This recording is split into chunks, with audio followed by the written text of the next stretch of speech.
என்று சொன்னாள்.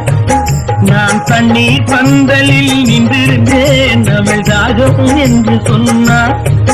நான் தன்னன் தனியாய் நின்றிருந்தேன் அவள் மோகம் என்று சொன்னாள். நான் தன்னன் தனியாய் நின்றிருந்தேன் அவள் மோகம் என்று சொன்னாள்.